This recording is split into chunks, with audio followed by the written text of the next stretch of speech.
Greetings, this is Griff Ruby, the Nostalgic Catholic, with another Isaac Asimov short story review.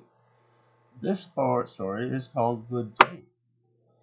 As you can see from the cover of this small publication, very small in fact, this was a one-off by a very, very tiny publisher who had this idea of having science fiction stories written by the science fiction greats and presented in this form.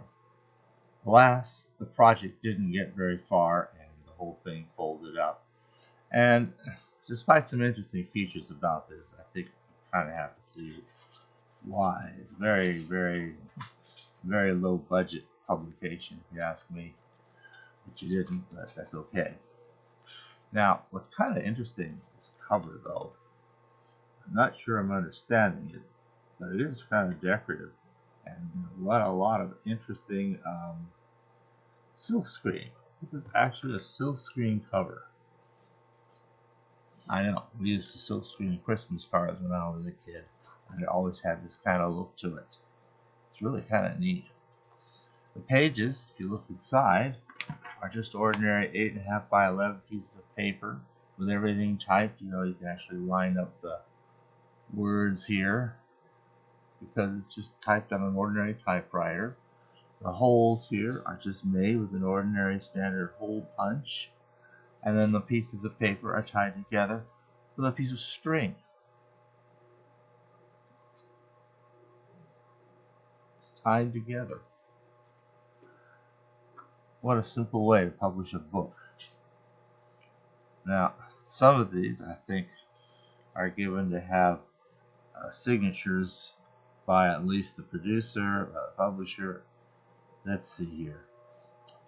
This is volume 2. I guess there was a volume 1, so at least one other must exist somewhere, but I don't know anything about it. It's called Apocalypse Pet, hand-bound and published by, Topeka, Kansas in any case. So, Good Taste is volume 2 in Apocalypse Press's famous science fiction chapbook series.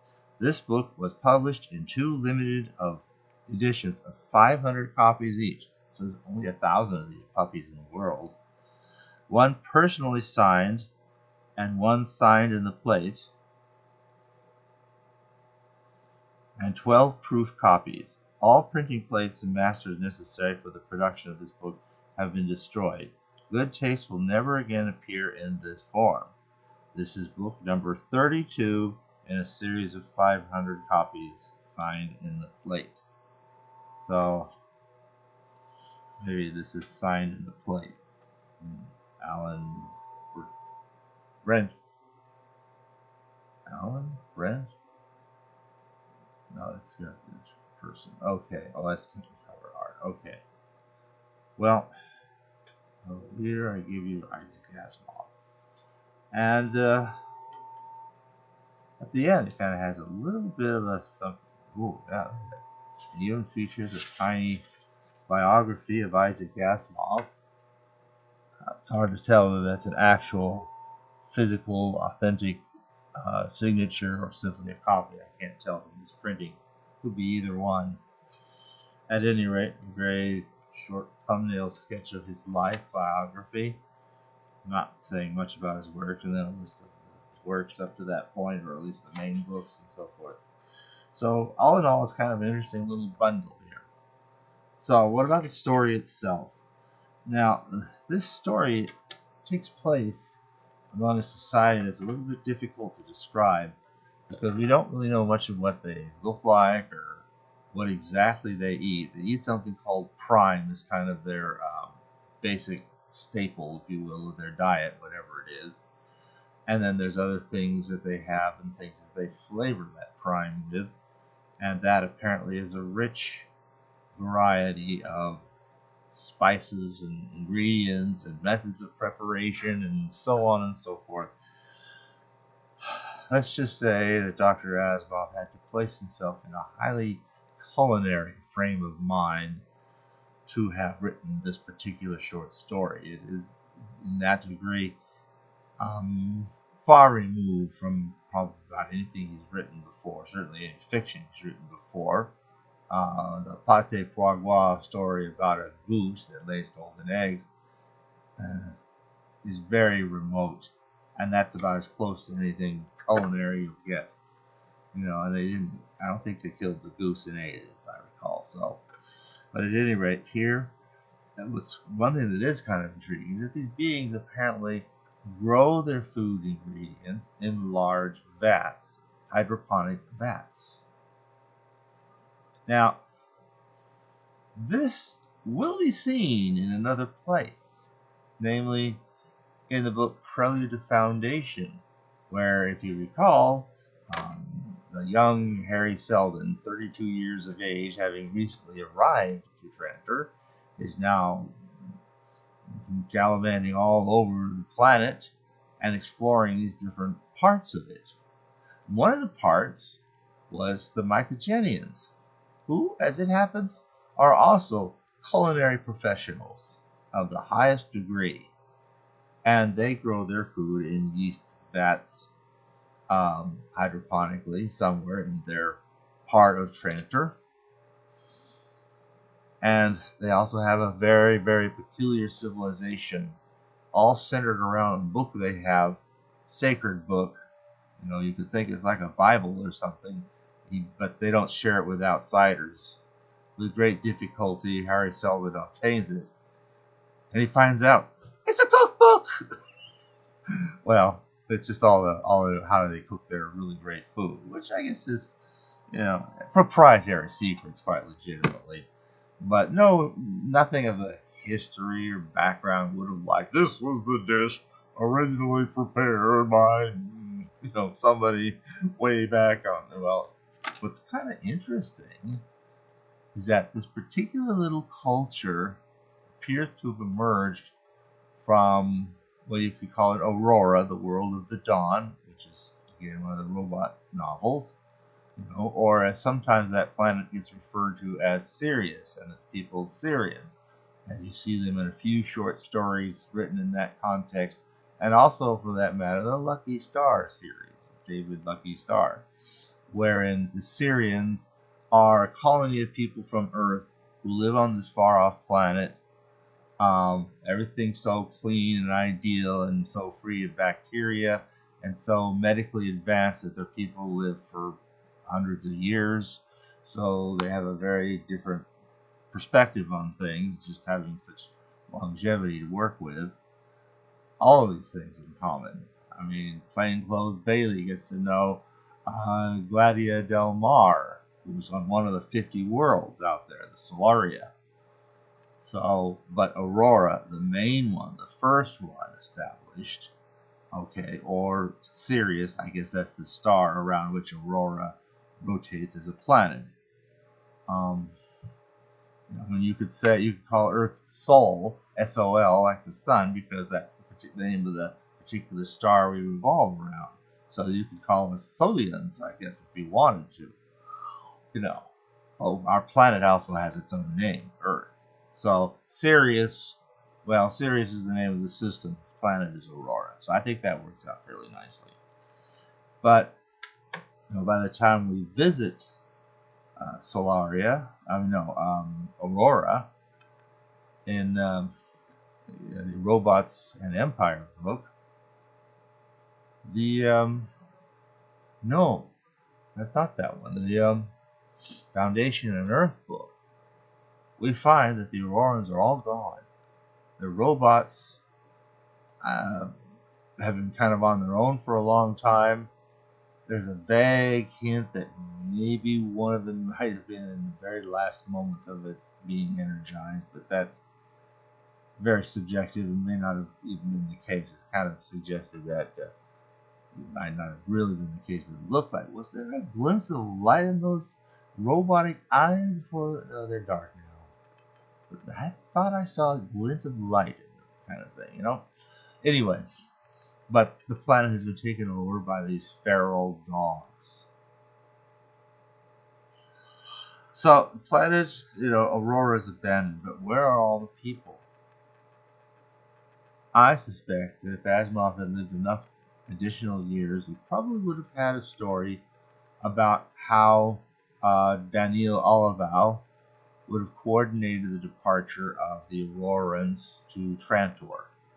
Sort of like, and Trantor, I'm realizing for the first time, is kind of meant to be like Manhattan Island, because Manhattan had its, especially in Asimov's time, I'm not so sure how much this is true now, really had its um, ghettos. You had the Jewish ghetto, you had the Polish, you had the Puerto Rican, you had, I mean, the famous musical, oh boy, West Side Story is set in Manhattan, between the Puerto Ricans and the Polish. And Tony's a Polish person, and he falls in love with Maria, who's Puerto Rican. And, well, it's Romeo and Juliet all over again, really. But, it's with a lot of great music. Well, at any rate, I've diverged a lot. What about this story? Good taste. The main planet that all of this takes place seems to be, I will describe it as a parody of a conservative place, because they're not merely conservative, which normally should be a very reasonable, commonsensical thing. They are absolutely ingrown.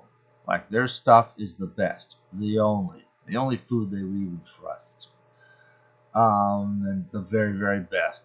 And truth to tell, apparently their food is widely admired, like that of the Mycogenians. Anyway, but one guy, well, they have a family, and apparently there's a couple of parents and two sons, and let's see, the son and the family's names are, well, the world has Gamma. There's also an Alpha and a Beta or something, Alpha, Beta, Gamma, like the Greek, I guess, and so forth. And there's mentions of Earth, a futuristic Earth, some century or more in the future. But of all the founded planets, Gamma was the first to really be able to take care of itself in a true self-sustaining way, and had gone on to become the culinary giant. Chalker, Chawker. This Chalker Major and Chalker Minor are the two sons, their sons. And then there's the parents, and it's Minor, who is the one who decides to do something actually rather interesting. He takes a grand tour of the other planets of the orbit, whatever that means. In other words, I guess there's a system of the different planets. So he will have visited, presumably, Earth and the Alpha and the Beta, and there may be other planets. It's never clear exactly how many he visited. And these planets each have their own various different cuisines. So he learns some interesting things. Sometimes he kind of longs for the home food. He's very thankful that his mother sent him some care packages of the food from home. But he's also finding interesting things out there. And after 1 year of this, and it had to be exactly 1 year, because after that, his father will not support him out there. His father agreed, because this is, I guess, kind of a father's duty with a little wheedling from mom to support him. All right, you have 1 year to explore, and after that, you're back here or you're on your own. Well, he comes back, and he's seen lots of interesting things. Father's not even interested in what he saw. No sense of adventure. Just no sense of adventure? There it is. Go figure. Anyway, father is like that. And even the older brother, Chalker Major, and the mother don't seem overwhelmingly interested. But he has learned some interesting things about food, and he's got some ideas. And people survive this. Apparently they are more or less humanoid. Here's a nice portrayal of some of them. Maybe that's the mother in the background, and maybe the younger son in the foreground. I'm not sure. If you have to put faces on these people. So, like I said, making this planet is a planet very much obsessed with its food. Worse than any of the most food-oriented family reunions we ever had, where people would talk about food, maybe because they had nothing else to talk about.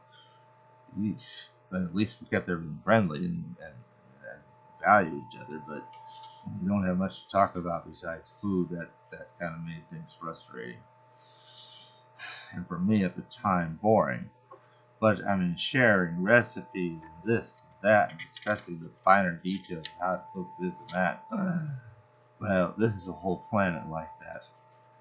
And the only thing to kind of make up for it is that having made this their obsession, they are at least extremely good at it. And I do mean extremely good at it. And true professionals. One has to at least respect ability. I'm not much for sports, but when a new record is sent, even I will take notice of that. When something extraordinary happens, I'll take notice of that. But most of the time, it's something I just don't care about. So, at any rate, they talk food and cooking and all kinds of things. And they have cooking contests.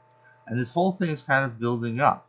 Both Chalker Major, the older brother, and Chalker Minor, our younger brother, who's the main protagonist of the story, have decided to enter the contest with something they've got.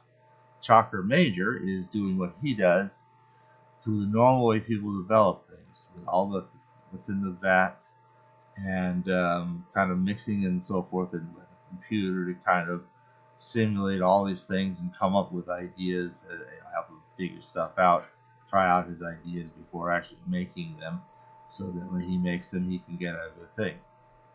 He places 5th, by the way, in the contest, which he placed. Hey, that's good. So, on the other hand, Chalker Minor is going to do a pretty straightforward, what do they call that?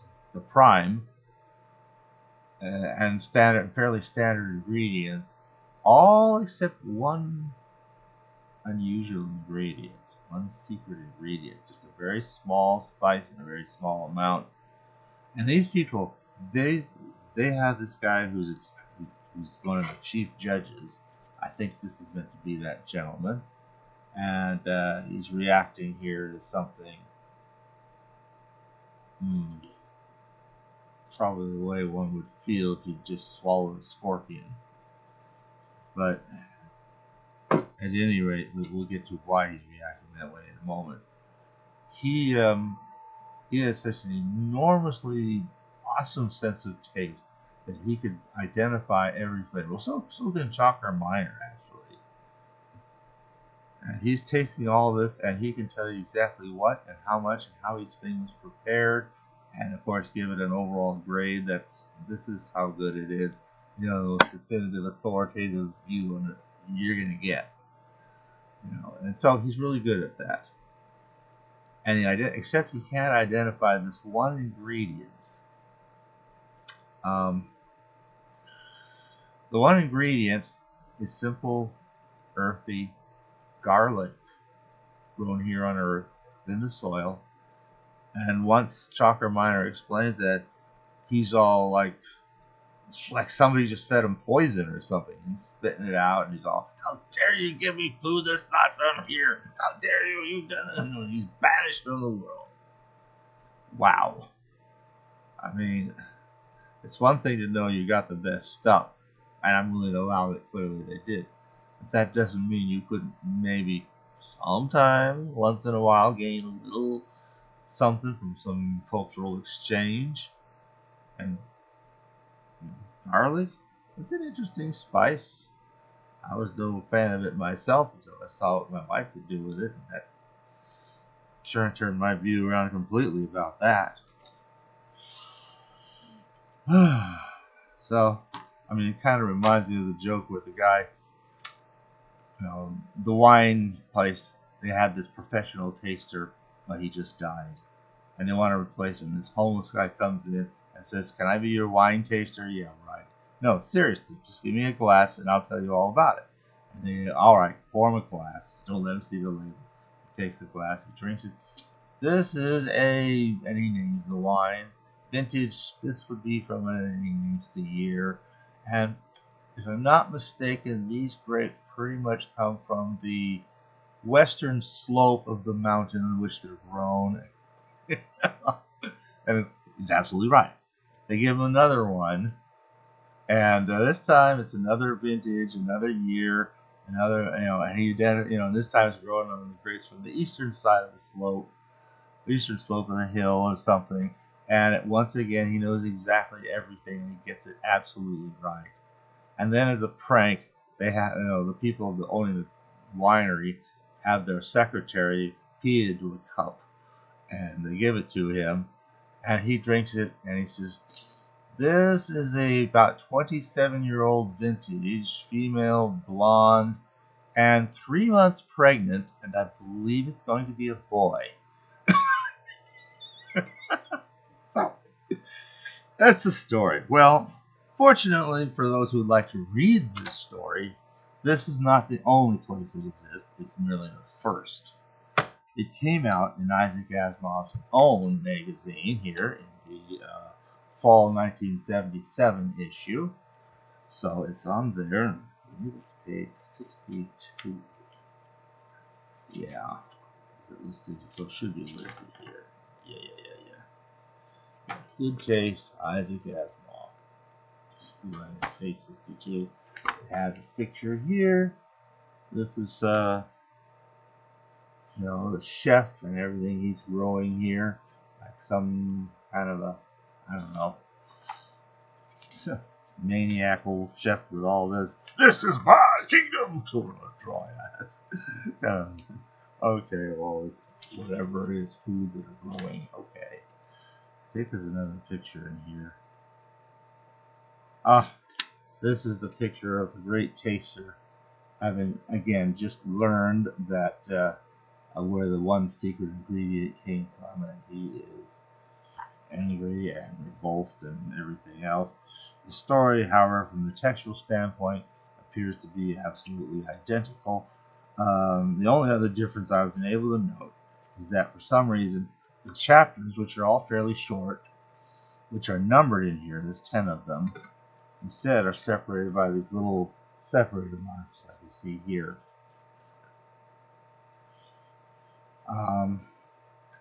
When the story gets collected into a more conventionally available place, which is the Winds of Change,